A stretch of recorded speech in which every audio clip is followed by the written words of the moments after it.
Secrets of the millionaire mind பத்தி சொல்றேன். அந்த புத்தகத்தோட ரொம்ப இன்ட்ரெஸ்டிங்கான பகுதி என்னன்னா, பணக்காரங்களுக்கும் ஏழைகளுக்கும் உள்ள 17 முக்கியமான வித்தியாசங்கள் பத்தி ஆசிரியர் சொல்ற இடம்தான். முதல் வித்தியாசம், பணக்காரங்கள் பெருசா யோசிப்பாங்க, ஏழைகள் சின்னதா யோசிப்பாங்க. நீங்க எப்பவாவது கடைக்கு போய் 50 அல்லது 60 ரூபாய் மிச்சம் பிடிக்கிறதுக்காக எல்லா கடைகள்லையும் பல மணி நேரம் சுத்தி விலை குறைஞ்ச சாமான்கள் தேடி இருக்கீங்களா? அல்லது ஒரு ஃப்ரீ ஹாம்பர்கர் வாங்க 1 மணி நேரம் வரிசையில காத்து நின்னதுண்டா? அப்படி பண்ணி இருந்தீங்கன்னா உங்களுக்கு ஏழை மனப்பான்மை இருக்குன்றதான் அர்த்தம். கடைக்கு போகும்போது பணத்தை மிச்சப்படுத்துறது தப்பு கிடையாது. ஆனா நீங்க எவ்வளவு நேரம் செலவழிச்சு எவ்வளவு பணம் மிச்சப்படுத்த போறீங்கன்றது தான் முக்கியம். 1 மணி நேரம் சுத்தி விலை குறைஞ்ச ஆரஞ்சு பழம் வாங்கி 50 ரூபாய் சேமிச்சிங்கன்னா உங்க 1 மணி நேரத்தோட மதிப்பு 50 ரூபாய் தான். ஆனா பணக்காரங்களுக்கு 50 ரூபாய் சேமிக்கிறது முக்கியம் கிடையாது. அவங்களுக்கு அவங்க நேரத்தோட மதிப்பு நல்லா தெரியும். அவங்க 1 மணி நேரத்துல என்ன புதுசா பண்ணலாம், அது மூலமா 50,000 ரூபாய் சம்பாதிக்கலாம்னு எப்பவும் யோசிச்சுட்டே இருப்பாங்க. ரெண்டாவது வித்தியாசம், பணக்காரங்கள் ரிசல்ட் பார்த்து சம்பளம் வாங்குவாங்க, ஏழைகள் டைம் பார்த்து சம்பளம் வாங்குவாங்க. ஃப்ராங்கா சொல்லணும்னா, நீங்க எவ்வளோ கஷ்டப்பட்டு வேலை செஞ்சீங்கன்னு யாருக்கும் கவலை கிடையாது. அவங்களுக்கு வேணும் ரிசல்ட் தான். உங்க கஸ்டமர் நீங்க நூற்றுக்கணக்கான மணி நேரம் செலவு பண்ணி ஒரு ப்ராடக்ட் டெவலப் பண்ணீங்கன்னு கவலைப்பட மாட்டாங்க. அது ஒரு லோ குவாலிட்டி ப்ராடக்டா இருந்தா நீங்க எவ்வளவு கஷ்டப்பட்டு செஞ்சீங்கன்னாலும் அதை வாங்குவாங்களா? கண்டிப்பா மாட்டாங்க. அவங்களுக்கு முக்கியம் ரிசல்ட் தான். அது நல்லா இருந்தா நீங்க 2 மணி நேரம் செலவு பண்ணி செஞ்சிருந்தாலும் வாங்குவாங்க.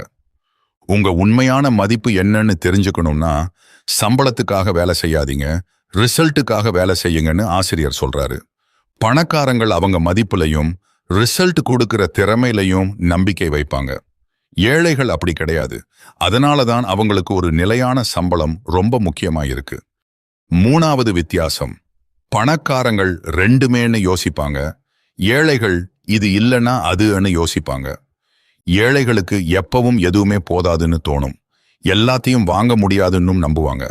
பணக்காரங்களுக்கு எல்லாருக்கும் எல்லாமே இருக்குன்னு தோணும், நீங்க உண்மையிலேயே நினைக்கிற எல்லாத்தையும் பெற முடியும்னு நம்புவாங்க. ஏழைகள் பஞ்சத்துல நம்பிக்கை வச்சிருப்பாங்க, பணக்காரங்கள் எல்லாமே ஏராளமா இருக்குன்னு நம்புவாங்க. உங்களுக்கு ஒரு நல்ல கரியர் வேணுமா, இல்ல குடும்பத்தோட நெருக்கமான உறவு வேணுமா? ரெண்டுமே வேணும்னு நினைக்கலாமே. பிசினஸ்ல கவனம் செலுத்தணுமா அல்லது ஜாலியா இருந்து விளையாடணுமா? ரெண்டுமே செய்யலாமே. பொன்னிற கேர்ள் ஃப்ரெண்டா அல்லது கருப்பு நிற கேர்ள் ஃப்ரெண்டா? 2 பேருமே இருக்கலாமே. கடைசி வரி ஜோக் தான், ஆனா நீங்க என்ன சொல்றேன்னு புரிஞ்சுக்கிட்டீங்க தானே? பணக்காரங்கள் எப்பவும் ரெண்டுமே வேணும்னு நினைப்பாங்க, ஏழைகள் எப்பவும் ஒன்னைத்தான் தேர்ந்தெடுப்பாங்க. ஏழைகள் இந்த உலகத்தை ஒரு கேக் மாதிரி பார்ப்பாங்க. எல்லாரும் ஒரு துண்டு எடுத்துட்டா கேக் சீக்கிரம் தீர்ந்துடும்னு நம்புவாங்க. ஆனா பணக்காரங்கள் இந்த உலகத்தை ஒரு ஓப்பன் புஃபே மாதிரி பார்ப்பாங்க.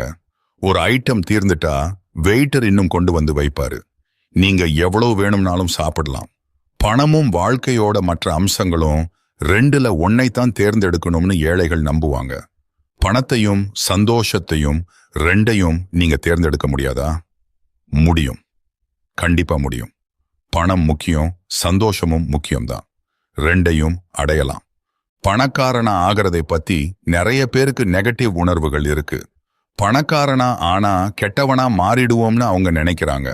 அதனால பணக்காரனா இருக்கணுமா இல்ல நல்லவனா இருக்கணுமான்னு 2ல 1 தான் தேர்ந்தெடுக்க முடியும்னு நினைக்கிறாங்க.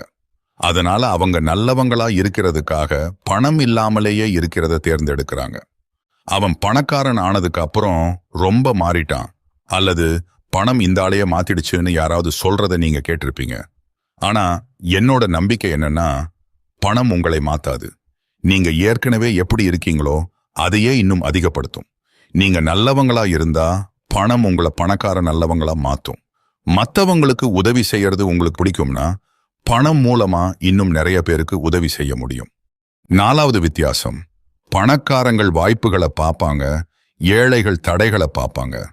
இது எனக்கு ரொம்ப பிடிச்ச வித்தியாசம். நான் எப்போ புது ஐடியா ஒன்று ஃபீல் பண்ணாலும் அது பத்தி ஃபீட்பேக் கேட்கறதுக்காக மற்றவங்க கிட்ட ஷேர் பண்ணுவேன். கொஞ்ச பேராவது அந்த ஐடியால இருக்கிற ப்ராப்ளம்ஸை ஒத்துக்கிட்டாலும் அது கொண்டு வரக்கூடிய வாய்ப்புகளையும் கவனிப்பாங்க. ஆனா அப்படி பார்க்கறது ரொம்ப அபூர்வம்.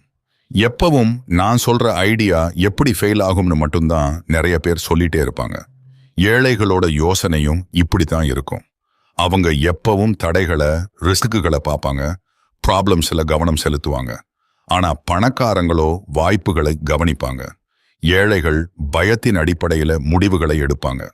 எந்த ஒரு விஷயத்திலையும் என்ன தப்பு நடக்கலாம்னு அவங்களோட மனசு எப்பவும் யோசிச்சுட்டே இருக்கும். அவங்களோட மனநிலையே இது ஒர்க் அவுட் ஆகலைன்னா என்ன பண்றது, அல்லது இது ஒர்க் அவுட் ஆகாது அப்படிங்கிற மாதிரி தான் இருக்கும். நான் ப்ராப்ளம்ஸ் கண்டுக்காதீங்கன்னு சொல்லல. ப்ராப்ளம்ஸ் வரும்போது கவனிச்சுக்கோங்க. ஆனா அந்த பயமும் ப்ராப்ளம்ஸும் உங்களை தடுக்க விட்டுடாதீங்க. நீங்க ப்ராப்ளம்ஸ்ல கவனம் செலுத்தினா உங்களுக்கு ப்ராப்ளம்ஸ் தான் கிடைக்கும்.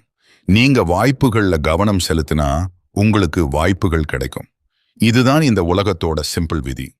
5வது வித்தியாசம், பணக்காரங்கள் பாசிட்டிவான, சக்சஸ்ஃபுல்லான மக்களோட சேர்ந்து இருப்பாங்க. ஏழைகள் நெகட்டிவான, சக்சஸ் ஆகாத மக்களோட சேர்ந்து இருப்பாங்க. சிம்பிளா சொல்லணும்னா, கழுகுகளோட சேர்ந்து பறக்கணும்னு நினைச்சா வாத்துங்களோட சேர்ந்து நீந்த கூடாது. உங்க இலட்சியம் பணக்காரனா ஆகணும்ங்கிறது தானா, பணக்கார மக்களை பத்தி தெரிஞ்சுக்கோங்க. பணக்காரர்களோடையும் சக்சஸ்ஃபுல்லானவங்களோடையும் பழகுங்க. அவங்கள ஒரு மாடலா பாருங்க. அவங்க என்ன செய்றாங்களோ அதையே செய்யுங்க. அவங்க பணக்காரங்களா இருக்கிறதுக்கு கண்டிப்பா ஒரு காரணம் இருக்கு. உதாரணமா, நீங்க ஒரு சக்சஸ்ஃபுல்லான யூடியூப் சேனல் ஆரம்பிக்கணும்னு நினைச்சீங்கன்னா, உங்க துறையில இருக்கிற சக்சஸ்ஃபுல்லான சேனல்களை பாருங்க. அவங்க என்ன செய்றாங்கன்னு தெரிஞ்சுக்கோங்க. என்ன மாதிரி கண்டென்ட் போடுறாங்க, அவங்க வீடியோ எவ்வளவு நேரம் இருக்கு, அவங்க ஸ்டைல் என்ன அப்படிங்கிறதெல்லாம் பாருங்க.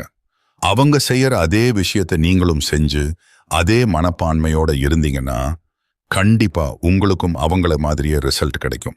என்னை மாதிரி ஒரு சாதாரண ஆளா நீங்க இருந்தா சக்சஸ்ஃபுல்லான ஆட்களை ஃபாலோ பண்ணி நீங்களும் சக்சஸ் ஆகிறதுக்கு வாய்ப்பு அதிகம். அதனால நீங்க ஒரிஜினல் இல்லாம போயிட மாட்டீங்க. ஏன்னா உங்களுக்குன்னு ஒரு தனி குரல் இருக்கு, உங்களுக்குன்னு ஒரு தனி விளக்கம் கொடுக்கிற விதம் இருக்கு. நீங்க அதே மாதிரி செஞ்சாலும் உங்க கண்டென்ட் என்னோட கண்டென்ட்டை விட வித்தியாசமா தான் இருக்கும். இப்பவே நிறைய சேனல்கள் நான் செய்யற அதே விஷயத்தை தான் செய்யறாங்கன்னு நீங்க கவனிச்சிருப்பீங்க. ஆனாலும் இந்த சேனல் வளர்ந்துட்டே தான் இருக்கும். ஆனா நீங்களும் நானும் 2 பேரும் நம்மை நாமே டெவலப் பண்ணிக்க நினைக்கிற சாதாரண ஆட்கள். பணக்காரங்களுக்கு அவங்களுக்கு என்ன வேணும்னு தெரியும், அதை அடையிறதுக்காக முழு முயற்சியும் செய்வாங்க. ஏழைகளுக்கு வெறும் பணக்காரனா ஆகணும்னு மட்டும்தான் ஆசை. நீங்களும் உங்க நண்பரும் ஊருக்கு நடுவுல சுத்திட்டே இருக்கீங்கன்னு வச்சுக்கோங்க. உங்களுக்கு ஒரு தோசை சாப்பிடணும்னு ஆசை. உங்க நண்பர் கடைக்காரங்கிட்ட போய், ஹலோ, எனக்கு ஒரு தோசை வேணும், ஒரு தோசை கொடுங்க ப்ளீஸ் சொல்றாருன்னு வச்சுக்கோங்க. அந்த கடைக்காரருக்கு ஒன்னும் புரியாது. என்ன மாதிரியான தோசை வேணும்னு உங்க நண்பர்கிட்ட கேட்பாரு. ஏன்னா நிறைய விதமான தோசை இருக்கு. பணக்காரனா ஆகணும்னு நினைக்கிற ஏழைகளோட அணுகுமுறையும் இது மாதிரி தான் இருக்கும். அவங்களுக்கு பணக்காரனா ஆகணும்னு ஆசைதான். ஆனா அவங்களுக்கு பணக்கார வாழ்க்கை எப்படி இருக்கணும்னு தெரியாது. உங்களுக்கு என்ன வேணும்னு சரியா தெரியலன்னா அந்த தோசை விற்கிற பொண்ணு அவளுக்கு பிடிச்ச தோசையை உங்களுக்கு கொடுத்துடுவா. நீங்களும் அதை வாங்கிட்டு வந்துடுவீங்க.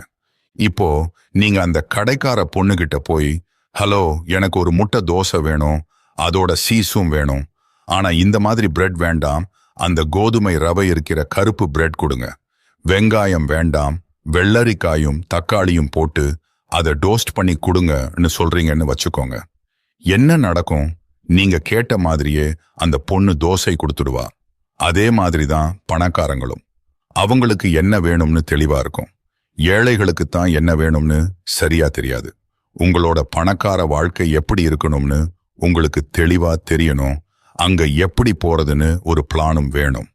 உதாரணமா, என்னை பொறுத்த வரைக்கும் பணக்கார வாழ்க்கைனா நான் எப்போ வேணும்னாலும் எங்க வேணும்னாலும் வேலை செய்யறதுக்கான சுதந்திரம் இருக்கணும். நான் எப்போ வேணும்னாலும் டாக்ஸில் போக முடியணும். பப்ளிக் டிரான்ஸ்போர்ட்ல போய் வியர்த்து வழியறது எனக்கு பிடிக்காது. அதுவும் ஒரு முக்கியமான மீட்டிங் இருந்தா ரொம்ப கஷ்டமா இருக்கும். நான் ஒரு ஹோட்டலுக்கு சாப்பிட போனா விலைய பார்க்காம மெனுவை பிரிச்சு எனக்கு என்ன வேணுமோ அதை ஆர்டர் பண்ண முடியணும். வருஷத்துக்கு 2 தடவை எங்க அம்மா அப்பாவை கூட்டிட்டு ஒரு நல்ல டூர் போக முடியணும். என்னை சுத்தி இருக்கிறவங்களுக்கு பண பிரச்சனை வரும்போது அவங்களுக்கு உதவி செய்ய முடியணும். இதுதான் என்னோட பணக்கார வாழ்க்கை. இதை எப்படி அடையிறதுங்கிறதுக்கும் என்கிட்ட ஒரு பிளான் இருக்கு. 7வது வித்தியாசம், பணக்காரங்கள் தங்களையும் அவங்களோட மதிப்புகளையும் ப்ரோமோட் பண்ணிக்க தயாரா இருப்பாங்க. ஏழைகளுக்கு விற்கிறது, ப்ரோமோட் பண்றதுன்னா ஒரு மாதிரி நெகட்டிவா தோணும். இதை இப்படி சொல்லலாம், ஒரு நோய்க்கு மருந்து உங்ககிட்ட இருக்குன்னு வச்சுக்கோங்க. அந்த நோயால கஷ்டப்படுற ஒருத்தர்கிட்ட இருந்து அந்த மருந்தை மறைப்பீங்களா? நிச்சயமா இல்லை தானே. அதே மாதிரிதான் உங்ககிட்ட இருக்கிற விஷயம் மக்களுக்கு உண்மையிலேயே உதவும்னு நீங்க நம்பினா அதை ப்ரோமோட் பண்றது உங்க கடமை. அதை ப்ரோமோட் பண்ணலைன்னா நீங்க உண்மையிலேயே மக்களுக்கு துரோகம் பண்ற மாதிரி தான். நீங்க விற்கிற அந்த ப்ராடக்ட் என் வாழ்க்கையையே மாத்தக்கூடியதா இருக்கலாம். ஆனா நீங்க அதை ப்ரோமோட் பண்ணலைன்னா என் வாழ்க்கையை மாத்திக்கிற வாய்ப்பை நான் இழந்துடுவேன். ப்ரோமோஷனை வெறுக்கிறது சக்சஸ்க்கு இருக்கிற மிகப்பெரிய தடையில ஒண்ணு. விற்கிறது, ப்ரோமோட் பண்றது இதெல்லாம் பிடிக்காதவங்க பொதுவா காசு பணம் இல்லாம தான் இருப்பாங்க. உங்க ப்ராடக்ட் அல்லது சர்வீஸ் பத்தி நீங்க மக்கள்கிட்ட சொல்லவே மாட்டேங்கிறீங்கன்னா உங்க பிசினஸ்ல நீங்க எப்படி நிறைய சம்பாதிக்க முடியும்? நீங்க என்ன வேலை செஞ்சாலும் விற்கிறதுலயும் ப்ரோமோட் பண்றதுலயும் கெட்டிக்காரங்களா இருக்கணும். நம்ம வாழ்க்கையோட எல்லா அம்சத்திலையும் ஏதோ ஒரு விதத்துல விற்கிறதுன்னு ஒண்ணு இருக்கு. உதாரணத்துக்கு, ஷாப்பிங் போறதுக்கு பதிலா ஹோட்டலுக்கு சாப்பிட போகலாம்னு உங்க மனைவிய சம்மதிக்க வைக்கிறப்போ நீங்க விற்கிறீங்க. உங்க பொண்ணு படிக்கணும்னு சொல்றப்போ நீங்க விற்கிறீங்க. சொல்லப்போனா இந்த நொடியில நானும் விற்கிறேன். என் வீடியோவை நான் உங்களுக்கு விற்கிறேன். நீங்க உங்க நேரத்தை கொடுத்து அதை வாங்குறீங்க. உங்க வாழ்க்கையிலிருந்து கொஞ்ச நிமிஷங்களை நீங்க எனக்கு கொடுக்குறீங்க. அதை ப்ரோமோட் பண்றதுலயும் லைக் பண்ணுங்க, சப்ஸ்கிரைப் பண்ணுங்கன்னு கேட்கறதுலயும் எனக்கு எந்த வெட்கமும் இல்லை. ஏன்னா இந்த மாதிரி புத்தகங்கள்ல இருக்கிற ஐடியாக்கள் உங்க மனநிலையை மாத்த உண்மையிலேயே உதவும்னு எனக்கு தெரியும். 8வது வித்தியாசம், பணக்காரங்கள் என் வாழ்க்கையை நான் தான் உருவாக்குறேன்னு நம்புவாங்க. ஏழைகள் என் வாழ்க்கையில என்ன நடக்குதோ அதுதான் நம்புவாங்க. நீங்க பணக்காரர் ஆகணும்னு நினைச்சா நீங்க தான் உங்க வாழ்க்கை வண்டியை ஓட்டுற டிரைவர்னு நம்பணும். ஏழைகள் வாழ்க்கையில ஒரு பாசஞ்சர் மாதிரி தான் பயணம் செய்வாங்க. ஆனா பணக்காரங்களோ எப்பவும் டிரைவர் சீட்டுல தான் உட்காருவாங்க. லாட்ரி சீட்டு வாங்கி நிறைய பணம் செலவழிக்கிறது எப்பவும் ஏழைகள் தான். நீங்க கவனிச்சிருக்கீங்களா? யாராவது அவங்க பேரை ஒரு தொப்பியிலிருந்து எடுத்து அவங்களுக்கு பணம் கொடுத்து அவங்கள பணக்காரங்களா மாத்திடுவாங்கன்னு அவங்களுக்கு நல்லாவே நம்பிக்கை இருக்கும். ஏழைகள் அவங்க நிலைமையை நியாயப்படுத்துவாங்கன்னும் ஏக்கர் சொல்றாரு. பணம் முக்கியம் கிடையாது, சந்தோஷமும் அன்பும் தான் முக்கியம் அப்படின்னு எல்லாம் சொல்லுவாங்க. இந்த மாதிரி ஒப்பிடுறது சரியில்லை. நான் உங்ககிட்ட ஒரு கேள்வி கேட்கவா? உங்க காலு முக்கியமா இல்ல கை முக்கியமா? நீங்க இப்போ என்ன முட்டாள்தனமான கேள்வி இதுன்னு சொல்றீங்க தானே? ரெண்டுமே முக்கியம் தானே? நீங்க சொல்றது அப்படியே சரி, ரெண்டுமே முக்கியம். அதே மாதிரி தான் பணமும் சந்தோஷமும் ரெண்டுமே முக்கியம். பணமும் அன்பும் ரெண்டுமே முக்கியம். சாப்பாடும் தண்ணியும் ரெண்டுமே முக்கியம். ஏழைகள் மற்றவங்களையும் குறை சொல்லுவாங்க. எது நடந்தாலும் அது அவங்க தப்பு கிடையாது, எப்பவும் மற்றவங்க தப்பு தான். அவங்க எப்பவும் ஒரு விக்டிம் மாதிரி தான் நடந்துப்பாங்க.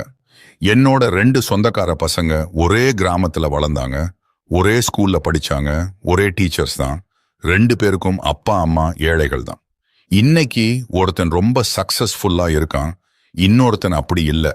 இதுல இன்னும் ஒரு சுவாரஸ்யமான விஷயம் என்னன்னா 2 பேரும் அவங்க இப்ப இருக்கிற நிலைமைக்கு ஒரே காரணத்தை தான் சொல்றாங்க. ஏழையா இருக்கிற அந்த பையன் தன்னோட ஃபெயிலியருக்கு காரணமா மோசமான கல்வி முறையை, ஏழையா இருக்கிற அப்பா அம்மாவை, அரசாங்கத்தையும் இந்த சட்டத்தையும் திட்டுவான். ஆனா பணக்காரனா இருக்கிற அந்த பையனும் சக்சஸ் ஆகிறதுக்கு இதே காரணங்களை தான் சொல்றான். எனக்கு ஸ்கூல் சிஸ்டம் மோசமா இருக்குன்னு தெரியும், எங்க அப்பா அம்மா ஏழைங்கன்னும் தெரியும், அதனால நானே படிச்சு நிறைய விஷயங்களை கத்துக்க ஆரம்பிச்சேன்னு சொல்றான். அவன் யாரையும் எதையும் குறை சொல்ல மாட்டான். ஏழைகள் ஏழைகளா இருக்கிறதுக்கு இன்னொரு காரணம், அவங்க புலம்பிட்டே இருப்பாங்க. புலம்பும் போது அவங்க வாழ்க்கையில என்ன தப்புன்றதான் கவனிப்பாங்க. நீங்க எதுல கவனம் செலுத்துறீங்களோ அதுதான் பெருசா வளரும். அதனால அவங்களுக்கு தப்பு தான் அதிகமாகிட்டே போகும்.